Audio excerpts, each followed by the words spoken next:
¿Qué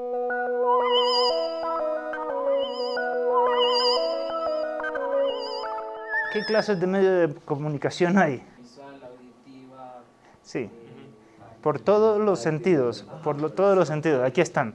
Efectivamente, pueden ser auditivos, visuales, táctiles, según el medio usado, impresos, telecomunicaciones, presenciales, no presenciales, según el tiempo de transmisión, directos o en diferido.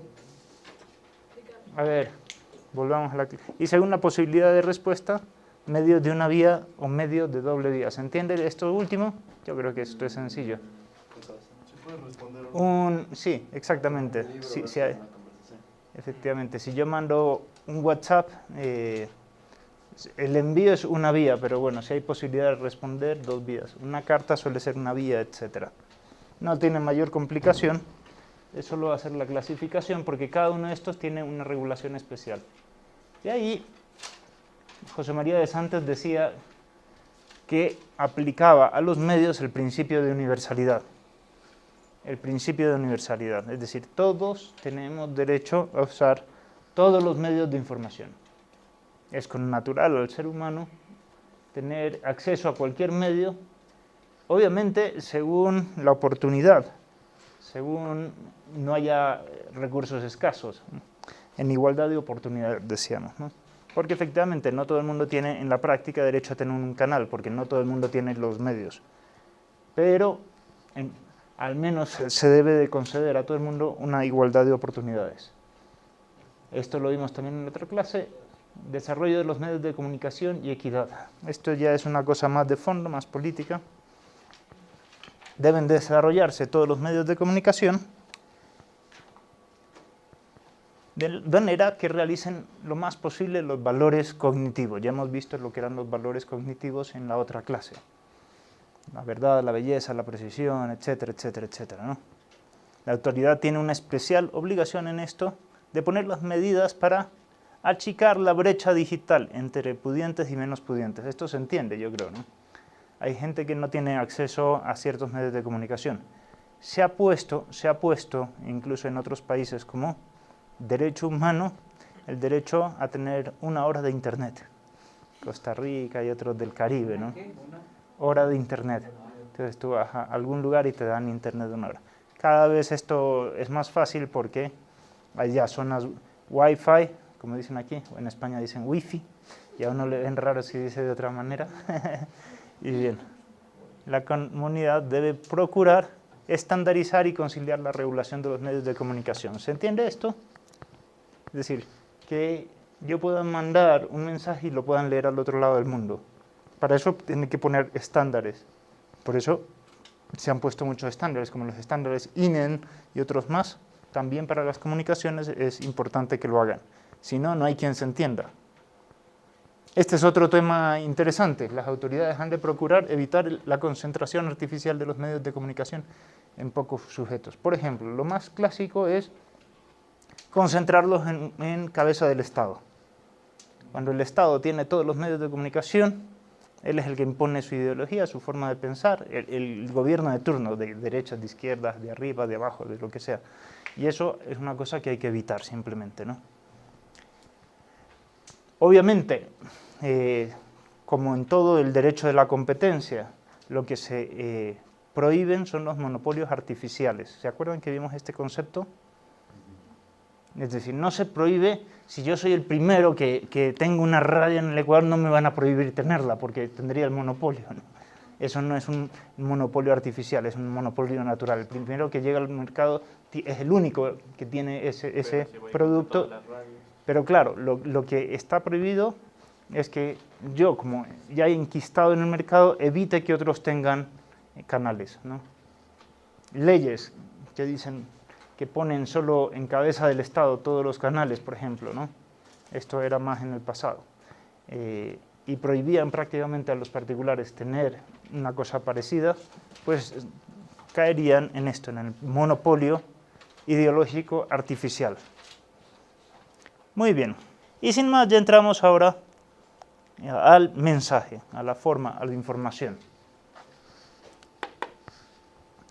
Es más profundo de lo que vimos en Derecho de la Información, esto, un poco más profundo, Porque aquí estamos pensando no solo en el mensaje, sino en cualquier forma.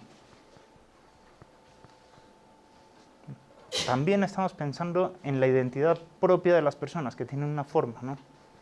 Una forma, yo qué sé, respingona de nariz, o chata, ¿no? O ñata, ¿no? El ñato, ¿no? Efectivamente, como el de las parrilladas. ¿A quién no le suelen decir a los ñatos ñatos, no? Muy bien. ¿Qué es la forma? Entonces, primero es interesante definir la forma, ¿no? Porque todos estos principios aplican a todas las formas, también a la información, ¿eh?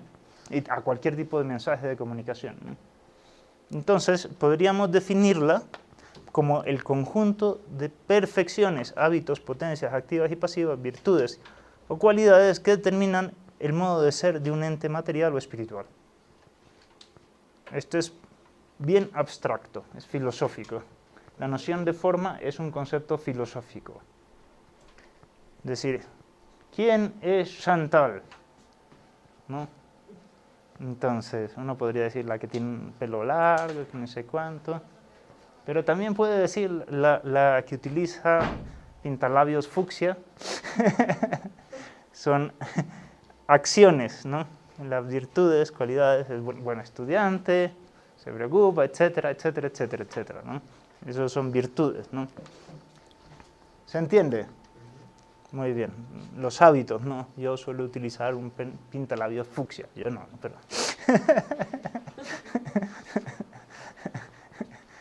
Bien. Y hábitos y todo esto. Esto es la forma de ser de cada persona. También un mensaje tiene todas estas cosas. Tiene un conjunto de perfecciones, ¿no? Un contenido, unas cualidades, ¿no? Está escrito o es un mensaje verbal, etcétera, etcétera, etcétera, ¿no? Puede asentarse en un ente material o espiritual. Aquí pongo la definición de la RAE, de la Real Academia Española, de forma, configuración externa de algo, ahí solo se queda con la forma externa, pero también es la configuración interna, la forma, ¿no? Propiedades de la forma. Por naturaleza, la forma de las cosas materiales y espirituales, como la silueta del rostro o las ideas, son indefinidamente reproducibles y compartibles. La forma no es un bien escaso. Entonces, esta es una línea de fondo ya para el derecho, ¿no? La forma no es un bien escaso. Las frecuencias sí pueden ser medios escasos. Los recursos materiales son escasos generalmente. La materia hace que justamente haya recursos escasos y por eso a veces tenga el Estado un poder especial para repartir todas las frecuencias. ¿Estamos? Y por eso dice, a ti te lo doy, a ti no, y porque tú has cumplido con esto. Pero en cambio con la forma no. Con la forma, con todo lo que es información, no hay recursos escasos, el Estado debe de tener muchas menos potestades, facultades para controlar esto. Porque no es un recurso escaso, primera cosa, ¿no? La forma, lo que decíamos, ¿no? ¿Qué es la forma? Lo contrario de la materia, se puede reproducir. La forma de una pera se puede reproducir en varias peras. La de un cuadro, se pueden hacer varias copias de un cuadro. La de un libro, se pueden copiar varios ejemplares. La de una persona también, hasta el código genético se puede copiar, ¿no? Porque es forma. Ahora, lo que no se puede copiar es la materia, porque esa es escasa, ¿no? Clases de formas, pues hay formas más o menos simples y más o menos complejas, ¿no? Las simples no están destinadas a la comunicación y las complejas son el mensaje y otras cosas más. Aquí no.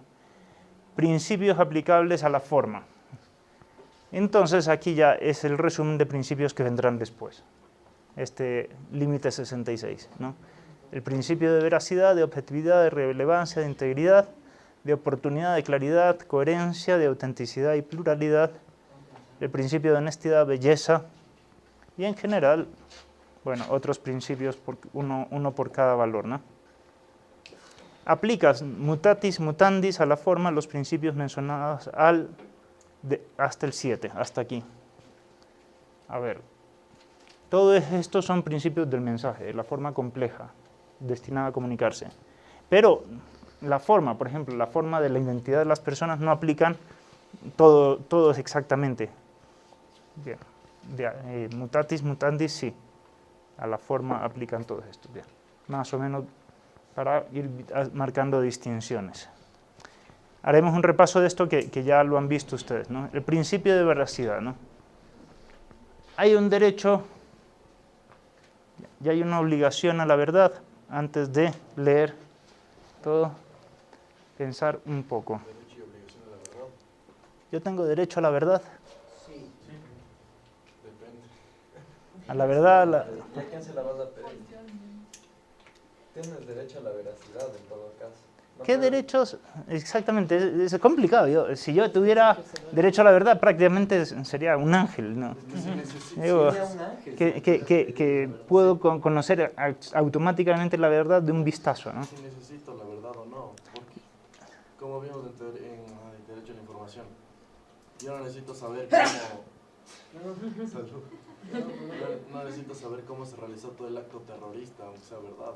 Puedo omitir y no es que se pierda el sentido. No tengo Sí. que decir cuántas vísceras estaban en el piso. Exactamente. Por un lado, no tengo derecho a toda verdad.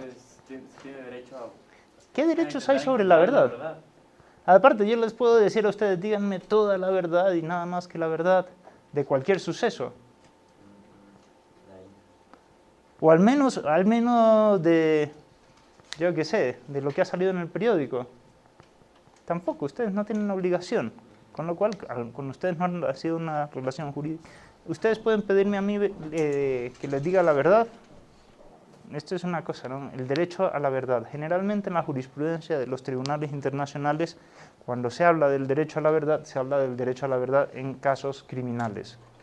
A yo saber quién fue el que mató a mi hijo, por ejemplo, ¿no? O a muchas otras cosas, ¿no? A que se ponga en claro que yo fui inocente, cosas de estas, ¿no? Eso es más o menos a lo que se reduce el derecho a la verdad. Y ahí efectivamente hay un deber del Estado de esto. Con lo cual, lo primero que decimos, y aparte también, no somos ángeles, nos equivocamos. Al menos la virtud que se le puede pedir a las personas es la veracidad, como veíamos, ¿no? Que cada quien haga los esfuerzos por mostrar lo que entiende que es verdadero, de no engañarnos, que no haya dolo en la comunicación. El derecho a la verdad, ya visto profundamente, lo primero, hay una parte de derecho, que es esto, ¿no? Todo ser humano tiene derecho a buscar libremente la verdad. Primero, en ese sentido sí hay derecho. No hay derecho a que me digan siempre la verdad. Eso es más condicionado. Pero esto sí es más abierto. Vamos por partes y después doy la palabra. El derecho a buscar libremente la verdad, a acceder a las fuentes donde puede encontrarla, a conservarla y a orientarse y crecer en la verdad y manifestarla con sus acciones y exigir su respeto. Esto sí es general, esto sí es un verdadero derecho fuerte, ya en este sentido. Yo puedo, de hecho, por ser humano, la felicidad, decía Aristóteles, estaba en conocer la verdad. ¿Se acuerdan? Lo principal del ser humano. Bueno, pues efectivamente, hay un derecho a buscarla y a conseguirla y a conservarla y a orientarse. Cualquier verdad, de fe o científica o personal, en todo sentido, ¿no? Este derecho comprende el derecho a unas comunicaciones orientadas siempre a la verdad. Aquí ya se desprenden muchas otras cosas. Miren cómo se ancla todo aquí. A que en las comunicaciones sociales, los medios de comunicación social, se orienten a la verdad, que no haya un engaño doloso, etcétera, ¿no? Tanto en la intención como en el resto del proceso informativo. Acceder a las fuentes donde puede encontrar las verdades, lo que decíamos, acceder a los conocimientos personales, familiares, culturales, propios de la persona, ¿no? Propios de la propia identidad, porque la cultura es parte de la persona, es una segunda naturaleza, dicen los filósofos, ¿no? Acceder a los conocimientos científicos, al estado de la técnica, ya hemos conocido esto, y al patrimonio de la humanidad. Son palabras técnicas, estado de la técnica y patrimonio de la humanidad, que ya lo hemos visto en otra materia. Y acceder a la información pública de actualidad, a lo que tiene interés social. ¿Sí? En esto se basa todo el derecho de las comunicaciones. Ahora sí. Y hay la contraparte, o sea, mi duda era si es que puedes de alguna manera obligar a que se informe sobre eso. En estos casos, cuando se configura la relación jurídica, sí. Pero todos los derechos humanos y la forma en que están redactados estos son derechos potenciales, que se activan cuando se activa la relación jurídica. Cuando hay relación jurídica, hay dos partes y se está jugando este bien, ya una parte tiene el derecho y otra parte el deber de respetarlo. ¿Sí? Eso es un artículo que quiero escribir desde hace tiempo, los derechos humanos como derechos potenciales, que me parece que el concepto de potencia da para mucho ahí. Bueno, muy bien. Esta es una cosa que les ha gustado, mucho a los profesores de Granada. Estuve dando un seminario allá, en la Universidad de Granada, y es la idea que más caló ahí. Es interesante. Bien. En cambio, también hay un deber general de decir la veracidad, lo que uno piensa que es verdadero, ¿no? Un deber general de veracidad. Esto es mucho más fuerte. Y ese deber se compagina justamente con el derecho de las otras personas. Y entonces todo ser humano por naturaleza debe buscar la verdad, debe respetarla y debe decirla cuando la justicia lo exija, ¿no? No siempre debemos decir la verdad. No, si me preguntan a mí, yo qué sé, todas las intimidades de mi familia, yo tengo deber de decirlas. No hay deber ahí de decirlas, ¿no? Pero cuando la justicia lo exige, sí. Puede exigirlo porque me ha llamado un juez a testificar. Puede exigirlo porque he puesto un pacto. Puede exigirlo también porque me he comprometido como profesor a decir lo que yo entiendo que es verdad. Es un compromiso verdadero, ¿no? Ahí hay una exigencia de justicia, no meramente moral. El fin principal de toda comunicación es transmitir la verdad y la belleza. Por tanto, en los contextos comunicativos de enunciado verdadero, entonces las comunicaciones deben partir de la verdad de las cosas y deben estar orientadas a la verdad, lo mismo que se dijo antes, y deben darse según todos los principios de la información, ¿no? La autenticidad, la sinceridad, la objetividad, la relevancia, todo esto que ya hemos hablado y que hablaremos con un poco más de esto. Pero el deber de verdad, el derecho a la verdad y el deber de verdad hay que entenderlo en su contexto, ¿no? Hay una gradación, no siempre se debe decir la verdad con la misma exigencia, ¿sí? Ustedes pueden preguntarme a mí, ¿quién creen que fue el asesino? Yo puedo decir, de los datos que he leído es este. Si le preguntan a un periodista que ha estado cubriendo esa noticia, tiene un mayor deber de veracidad. Si le preguntan a un juez, es muchísimo más grande, porque donde se equivoca le van a meter un juicio al Estado y al juez para pagar daños y lucro cesante y todo lo que quieran, ¿no? Porque tiene un deber mayor de decir la verdad. Todos los principios se aplican de manera gradada a toda la forma y a toda información. ¿Sí? Existe una responsabilidad que se puede generar por convención, por un pacto, ¿no?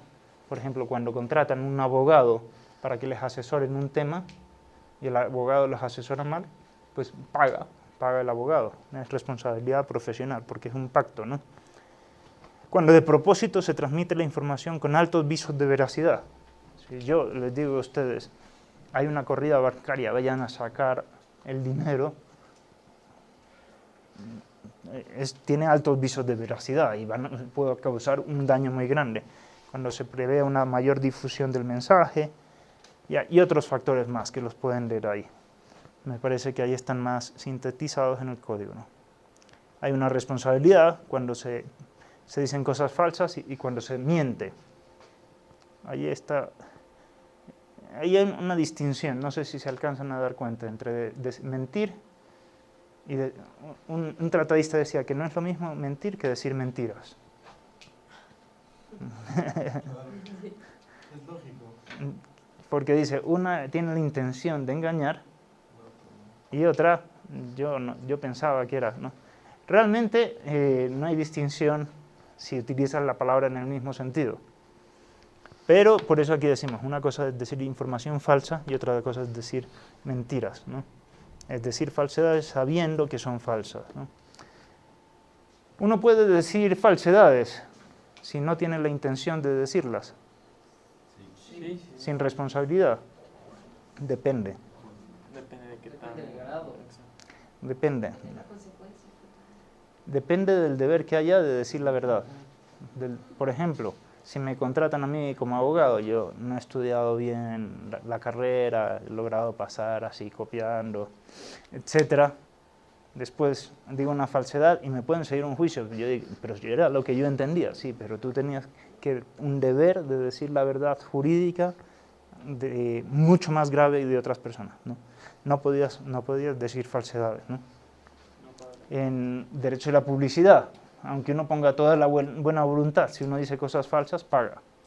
¿Sí? Si uno dice, no, es que la hamburguesa tenía esto y no tenía, paga, o sea, aunque puedas demostrar que no tuviste culpa. ¿No?